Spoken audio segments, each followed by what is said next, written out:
Red velvet cake has exploded in popularity over the last few years. But ever notice how it tends to be a giant 4-layer cake served in huge slices?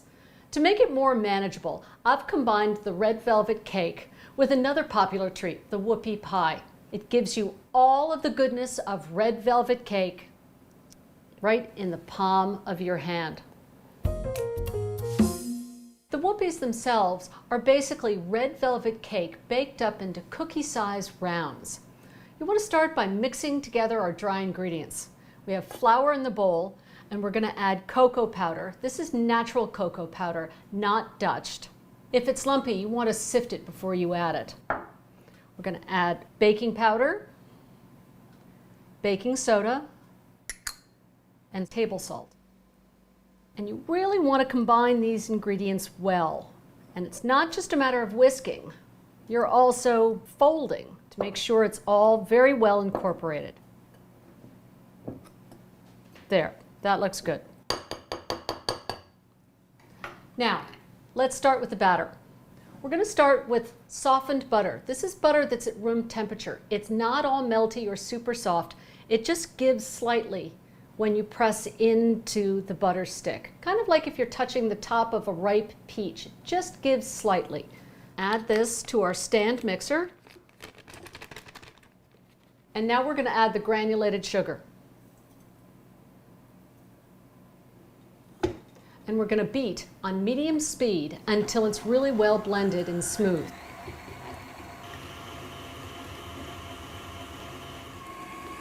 It's important to stop every once in a while and scrape down the beater and the sides of the bowl, and then continue mixing. Okay, that looks good. Now we're going to add the eggs. I'm going to add them one at a time and then beat in between each addition.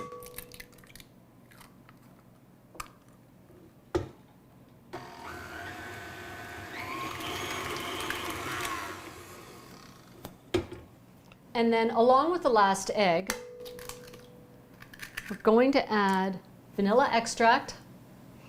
It smells delicious. And our red gel paste food coloring. This is what's going to give our red velvet whoopies that red color.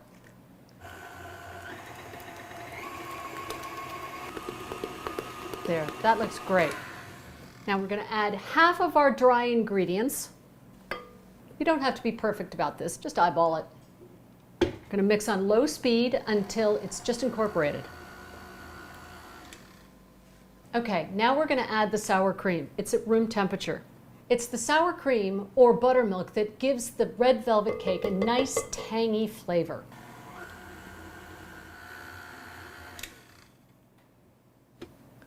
Now we're going to add the last of our flour ingredients. And we'll mix just until it's blended. Bowl off, and I'm going to scrape down the beater. Now it's time to shape our whoopies. For this job, I like to use my 1 tablespoon mini scoop. It gives all of the cookies the same size so that they bake up evenly and then they all match when we go to assemble them. I also have cookie sheets that I've lined with silicone liners. You can use parchment if you'd like, that's fine too. If you don't have a mini scoop, you can always pipe the dough, or you can even use the 2 tablespoon method of scooping up with 1 tablespoon and then scraping it off onto the baking sheet with the other one. You're going to need 3 baking sheets for this recipe, but I like to bake them one at a time because it gives you a more even heat. Bake the whoopies until a toothpick in the center of one comes out clean. So while the whoopies are cooling, let's make the filling. The filling is based on the classic whoopie pie filling. Therefore, it's made with marshmallow fluff. I put my room temperature butter into a mixing bowl, and now I'm going to scrape in 1 jar of the marshmallow fluff. Not the marshmallow cream, the marshmallow fluff. It's a little bit sticky getting it out of the jar, but it's worth it. Okay, I got it all. So we're going to start at low speed and then gradually increase to medium speed and then beat until it's nice and smooth and well blended. If you have a stand mixer, you can do this in the stand mixer as well. And now I'll add some confectioner's sugar, a little bit of table salt, and some vanilla bean paste. It's really delicious. If you can't find vanilla bean paste, you can also use the seeds scraped from a whole vanilla bean. You can even use pure vanilla extract, but I think the flecks of the vanilla seeds really dress up the filling. And now we're going to continue beating on low, moving up to medium speed until it's well blended. Before we assemble the whoopies, I want to show you a quick way that I like to decorate the tops of some of them. I've melted white chocolate with a little bit of vegetable oil in the microwave, and I've scraped it into a Ziploc bag, right over into one of the corners.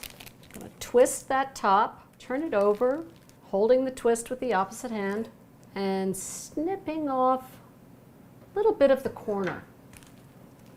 And then just do a very casual zigzag across the top of half of the whoopies. Okay, so let's fill and assemble our whoopies. I'm using a pastry bag to fill the whoopies because I think it's more efficient. But you can go ahead and use a scoop or a tablespoon. So you want to push out just about 1 tablespoon into the center of the whoopie pie. And we're going to go down the center of all of them. Can you see those little flecks in the filling? They're so pretty. For the final assembly, simply take a top half and press it flat side down onto the filling, and then press the 2 halves together gently until the filling just comes out to the edge. For some of the whoopies that I haven't decorated with white chocolate, I like to roll the outside in some sprinkles just to cover the filling. If you don't want to use the sprinkles, you can also coat the outside edges with chopped nuts or even toasted coconut.